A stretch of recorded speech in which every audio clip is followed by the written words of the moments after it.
Philippe Lambert est non seulement directeur général, il est directeur artistique de La Licorne depuis 3 ans maintenant. Alors, c'est un bonjour et un bienvenue, Philippe. Salut, merci de me recevoir. Il y a quelques heures à peine, il y avait le lancement de la saison 2023-2024. Ouais. J'aimerais, Philippe, qu'on jette un coup d'œil sur le site de La Licorne qui, depuis plusieurs années maintenant, a connu une évolution quand même assez remarquable. On est passé d'un théâtre qui était quand même assez standard à quelque chose qui est devenu, mais vraiment une boîte que les gens adorent. Et j'aimerais que tu me racontes un petit peu, euh, en bref, l'historique Oui, de ce théâtre sur Papineau. moi j'ai eu la chance d'être invité par le directeur fondateur à être adjoint à la direction artistique en 2008. Donc c'était l'ancienne Licorne turquoise avec une salle de 160 places à peu près. Et il y avait la petite Licorne qui était le bar 3 soirs par semaine qui contenait 60 personnes. Et puis ensuite, Denis Bernard est arrivé 2 ans après et c'était au moment des rénovations. Donc, on a mis la vieille bâtisse à terre, on a reconstruit la photo que tu viens de montrer, qui est un théâtre magnifique à notre image avec un grand bar, une salle de 100 places, une salle de 185 places, en gardant toujours le mandat de la création québécoise, des traductions de textes de l'Europe du Nord anglophone, mais aussi américains. Et donc, Denis a été là pendant 10 ans. J'ai eu la chance de le côtoyer et maintenant, depuis 3 ans, de poursuivre la vision de Jean-Denis, le fondateur, et de Denis, parce que, comme je disais, le théâtre était en santé, la licorne est en santé, est effervescente. Denis est parti et les, le théâtre vibrait. Fait que j'essaie de poursuivre cette même vision-là en distillant un peu de ce que je suis à travers la programmation, mes choix, parce que c'est comme ça qu'un directeur artistique se révèle, c'est à travers les choix et l'esprit qui se dégage des artisans que j'invite. Philippe, tu connais un grand succès avec Deux femmes en or que tu as mis en scène. C'est Ouais. une pièce qui, avant d'aborder la prochaine saison, qu'on retrouvera aussi à l'automne.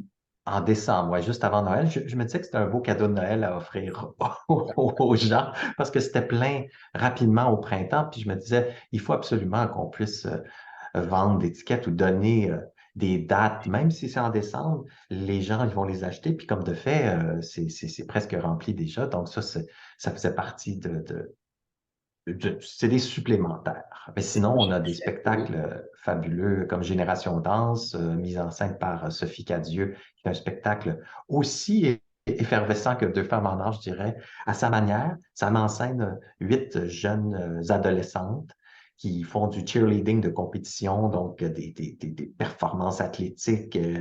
Mais ce que l'auteur a imaginé, Claire Barron, qui est une jeune autrice américaine, c'est que ces jeunes adolescentes-là doivent être interprétées par des femmes de différents âges.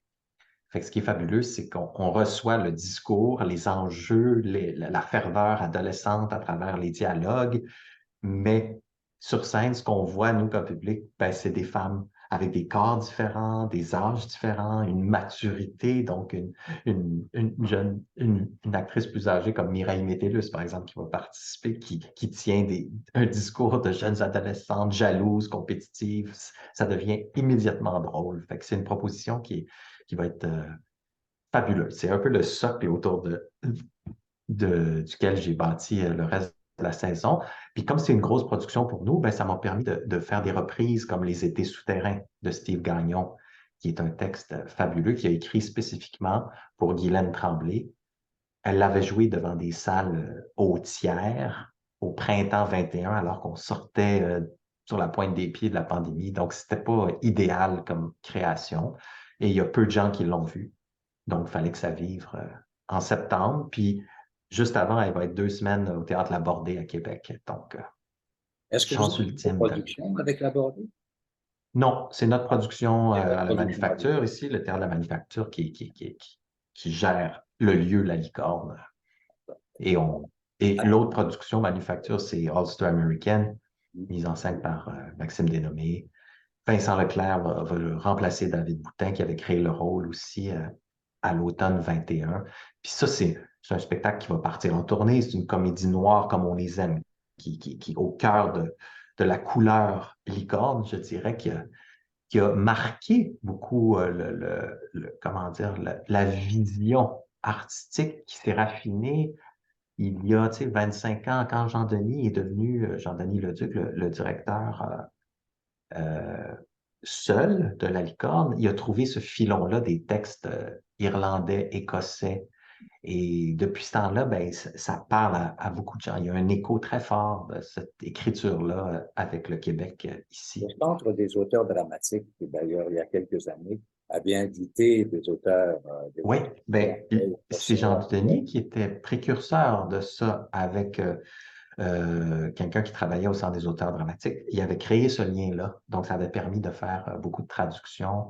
Et il y a quelques années, on avait fait un échange Québec-Écosse, comme Ouais. ça, où on faisait des mises en lecture de 3 textes écossais en traduction. Et ça me permet de parler de l'événement de la Semaine de la dramaturgie autochtone parce que je me suis inspiré de l'événement Québec-Écosse qu'on avait fait. Donc, pour faire connaître la dramaturgie autochtone canadienne-anglaise, qui est méconnue, mais qui est très riche et que j'avais envie de faire découvrir. Alors, j'ai demandé à Charles Bender d'être le commissaire de cet événement-là avec Jean-Frédéric Messier. On a lu plein de textes. Ça m'a ouvert des portes incroyables. Il faut faire le tri, il faut faire les choix. Exactement. Ouais. Pour qu'on s'arrête à 3 textes en lecture, donc en traduction française par Charles Bender lui-même, Jean-Frédéric Messier. Et ça va être un événement fin janvier effervescent parce qu'il va y avoir des rencontres, des auteurs, on va les faire venir, des discussions, des tables rondes. J'ai envie que ça soit vivant, foisonnant. La licorne animée, quoi. Ouais, ben ça, je pense que ça fait partie de l'ADN. J'aime ça. Puis ça fait quelques années aussi que je cherchais un événement où il peut y avoir plein de monde, plein de jeunes dans le bar. Puis j'ai demandé aussi, bon, la semaine de la dramaturgie, c'en est un, mais j'ai demandé à Mathieu Quesnel, qui est un créateur très allumé, qui avait présenté Je suis mixte il y a quelques années avec Yves Jacques. Et au mois de mai, il va créer le projet Pirate. Donc, c'est 2 fins de semaine à 9 heures le soir, le jeudi, vendredi, samedi. Cabaret déjanté où on va pouvoir rencontrer plein de nouveaux visages, de la relève, mais dans des formes éclatées. Ça, j'ai bien hâte. Là, ça va être très animé. Je suis attiré par une production qui fait un clin d'œil à Shakespeare aussi. Oui, Cliff Cardinal qui fait une relecture de Comme il vous plaira de Shakespeare. Cliff, qui est un As You auteur Like.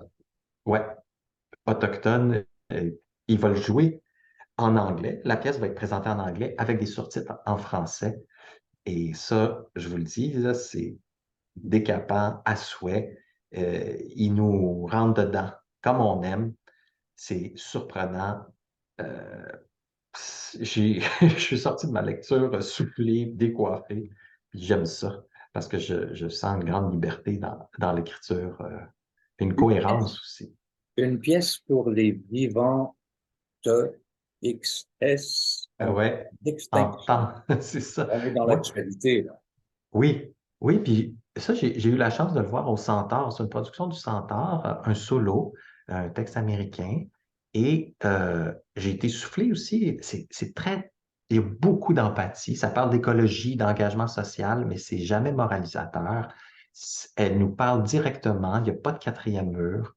Elle nous interpelle même à quelques reprises pendant le spectacle. C'est même dans le texte, parce qu'il y a un texte écrit, bien entendu, mais l'autrice dit à certains moments, ben, là, tu peux poser telle question au public. Selon les réponses, ben, tu réagis comme ci, comme ça. Et ça prenait une grande actrice avec un grand cœur, un charisme incroyable, parce que pour arriver à faire participer le public, moi, je suis pas un grand fan de ça, mais j'ai été conquis quand j'ai assisté à la représentation. Et c'est Fabiola Aladin qui est fabuleuse, qui est charismatique. On voit beaucoup et de plus en plus. Euh, Et alors, je suis très content de. en même temps, c'est un peu baveux. Et moi, j'aime ça. Ben oui, Hein? il C'est faut. provocant. Oui, oui, c'est ça. Il y a 5 balles dans la tête aussi, qui est un spectacle très fort sur Ouais, raconte. l'engagement des soldats canadiens en Afghanistan. Hmm. C'est une autrice, Roxane Bouchard, qui est romancière, qui a écrit entre autres Le sel de la mer et qui est au combat national des livres d'ailleurs en ce moment. Puis elle a tenu une correspondance avec des soldats qui étaient en Afghanistan et qui sont revenus. Et elle posait plein de questions, puis à un moment donné, ils ont dit, ben, pourquoi tu viens pas nous rencontrer? Puis elle s'est retrouvée avec une dizaine de soldats de plusieurs groupes, là, tu sais, des artilleurs, des ambulanciers, etc. Et ils lui ont tout raconté. Et c'est ce qu'elle transmet à travers ce texte-là, l'humanité, une grande humanité, une profondeur. Ça change vraiment la perception qu'on peut avoir sur ben, l'engagement de ces soldats-là, de ces hommes et ces femmes-là. On en a fait une lecture publique l'année dernière et les soldats, ils sont venus pour discuter avec le public après et tout le monde était soufflé. Il y a une truculence aussi. Tu sais, ils sont joyeux, c'est pas noir ou blanc, là, c'est ce qu'il a réussi à transmettre avec beaucoup de sensibilité. J'aimerais un mot aussi sur Fils manqué. Ah, oui.